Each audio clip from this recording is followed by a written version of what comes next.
ജന്മ ഡേറ്റ് നോക്കുക. എല്ലാ മഹാന്മാരെ ജന്മ ഡേറ്റ് നോക്കി നമുക്ക് കാണാമല്ലോ. എന്നിട്ട് അത് ഇതിലൂടെ വിടുക. ഇന്ന് ഇന്നാൾ ജനിച്ച ദിവസമാണ്, ഇന്ന് അവർക്ക് യാസീൻ ഓതി, ഫാത്തിഹ ഓതി, ഇങ്ങനെ പരിപാടിയാക്കുക. ഈ പ്രവണത നമ്മൾ നിർത്തണം. നമ്മളിങ്ങനെ ഓരോ അമലുകൾ നമ്മൾ തുടങ്ങരുത്. അത് ചെയ്യുന്നവർ ഒരു സൽക്കർമ്മം എന്ന നിലക്കാണ് ചെയ്യുന്നത്. അതൊരിക്കലുമല്ല.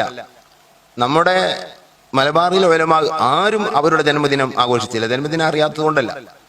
90% അയിമത്തും നമ്മുടെ മുൻഗാമികളായ ഉലമാവും അവരുടെ ജന്മദിനം അറിയുന്നവരാണ്. അവരുടെ ഉസ്താദുമാരുടെ ജന്മദിനം അറിയുന്നവരാണ്. ഓക്കെ, ഉസ്താദിന്റെ ജന്മദിനം ആരും ആഘോഷിക്കാറില്ല. ഷാലിയാത്തിയുടെ ജന്മദിനം ആഘോഷിക്കാറില്ല. സമസ്ത മുഷാവർ മെമ്പർമാർ ആരുടെയും, പഴയകാല മെമ്പർമാരുടെ ആരുടെയും ജന്മദിനം ആഘോഷിക്കാറില്ല.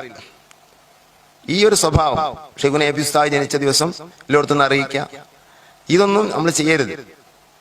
ഇമാമിയങ്ങളുടെ ഇബാറത്തുകളിൽ നിന്ന്, കായിദകളിൽ നിന്ന് മസലകൾ കണ്ടെത്തി പറയാൻ അവകാശമൊന്നും നമുക്കില്ല. അത് വളരെ അപകടകരമാണ്. കായിദകൾ അവർ പറയും, അത് ഫിഖഹിന്റെ ചില ഹസ്റുകൾക്കും മറ്റുമാണ്. അത് മനസ്സിലാക്കാനൊക്കെയാണ്. നാം അതിൽ നിന്ന് മസലകൾ കണ്ടെടുക്കുന്നത്, അതിനെ വെച്ച് മസലകൾ കണ്ടെടുക്കുന്നത് വലിയ അപകടം സൃഷ്ടിക്കും, ദീന് കേടുവരലേക്ക് എത്തും. അതൊരു വലിയ കർമ്മമായി ഇന്ന് പല സ്ഥലത്തും പലരും ഈ ജനിച്ച ജീലാനി തങ്ങൾ ജനിച്ച ദിവസം ആണെന്ന് അപ്പോൾ ഒരു യാസീനും ഫാത്തിയും ഒക്കെ പരിപാടിയാക്കുക. അതില്ല. അതിലേറെ ഗുരുതരമാണ് ഈ മഹാന്മാരല്ലാത്തവരുടെ ജന്മദിനം കൊണ്ടാടുന്നത്, ബർത്ത്ഡേ.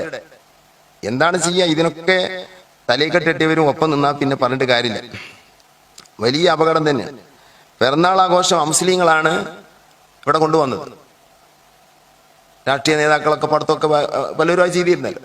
അവർ ജനിച്ച ദിനം ലഡു വിതരണം, പിന്നെ മറ്റത് അത് ഇത്, പിന്നെ കേക്ക് മുറിക്കല്, ഇത് മുഴുവൻ ഒപ്പിയെടുത്ത് നമ്മളും അത് പകർത്തുകയും അതിന് സുയൂത്തിമാവിന്റെ രേഖയും മറ്റും നിരത്തി.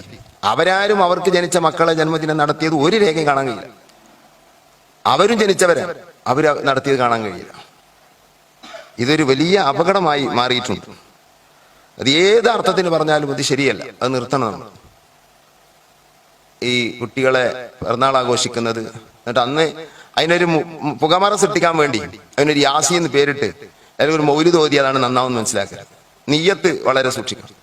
ഓരോ വിഷയങ്ങൾക്ക് ഒരു കോലം മാറ്റി ഒരു യാസീൻ ഉണ്ടാക്കിയതുകൊണ്ട് മാത്രമാണ് നന്നാവുന്നില്ല. ഇല്ലാത്ത ആചാരങ്ങൾ, വിദഅത്തുകൾ നാം കൊണ്ടുവരരുത്.